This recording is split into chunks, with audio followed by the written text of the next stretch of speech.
Assalamualaikum dear students. Today I am going to teach you class 8th geography.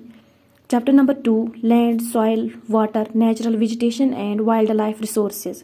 In previous video we have discussed about land, use of land, conservation of land resources. In this video we are going to discuss about the soil.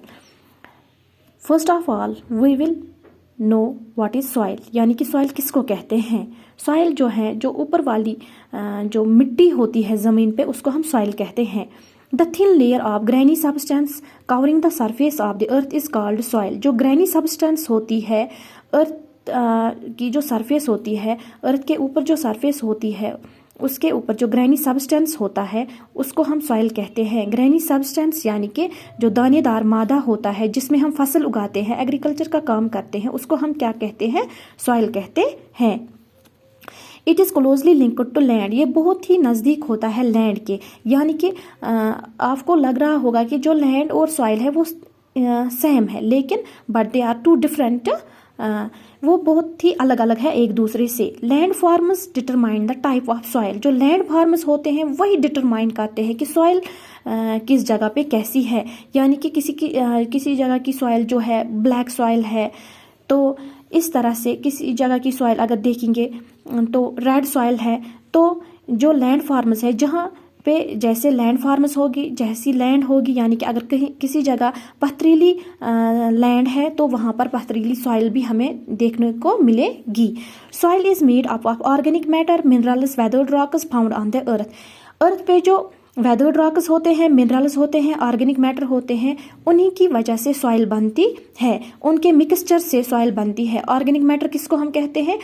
अगर कोई जानवर मर जाता है फिर वो ज़मीन पे सड़ जाता है, आहिस्ता आहिस्ता मिट्टी के साथ, ज़मीन की ऊपर वाली लेयर के साथ मिल जाता है। या अगर कोई पेड़ पौधा गिर जाता है फिर आहिस्ता आहिस्ता ज़मीन पे सड़ जाता है और फिर ज़मीन की ऊपर वाली लेयर के साथ मिक्स हो जाता है, तो उसको हम ऑर्गेनिक मैटर कहते हैं।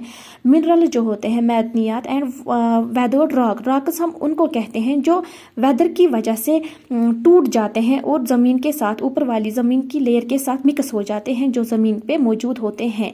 This happens through the process of weathering. जो ये organic matter, minerals, weathered rocks जो एक दूसरे के साथ मिल जाते हैं, फिर ज़मीन की ऊपर वाली लेयर पे वो उन ज़मीन की ऊपर वाली लेयर से मिक्स हो जाते हैं, तो ये प्रोसेस जो होती है वेदरिंग से होती है। The right mix of minerals and organic matter make the soil fertile. यानी कि जहाँ पे मिनरल्स और ऑर्गेनिक मैटर का मिकदार अच्छा होता है, वहाँ की जो सॉइल होती है बहुत फर्टाइल होती है। जहाँ पर ये मिनरल्स और ऑर्गेनिक मैटर नहीं होता है ज़्यादातर, तो वहाँ की सॉइल जो होती है वो ज़रखेज़ नहीं होती है, यानी कि वहाँ पे ज़्यादा हम फसल नहीं उगा सकते हैं, लेकिन फर्टाइल सॉइल पे हम ज़्यादा फसल उगा सकते हैं। तो यहाँ पे हम देखेंगे वेदरिंग किसको कहते हैं। The breaking up and decay of exposed rocks by temperature changes, frost actions, plants and animals and human activities।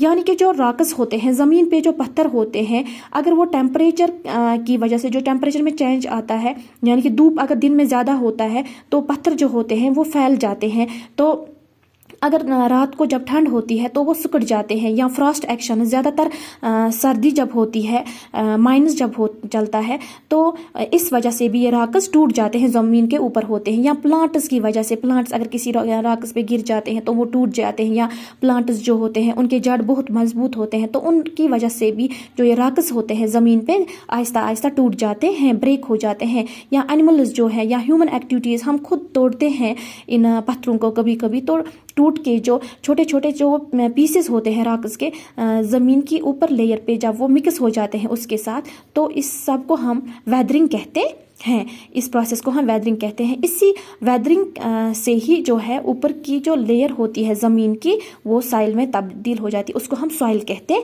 हैं। तो आज के लिए इतना ही। अल्लाह हाफिज़।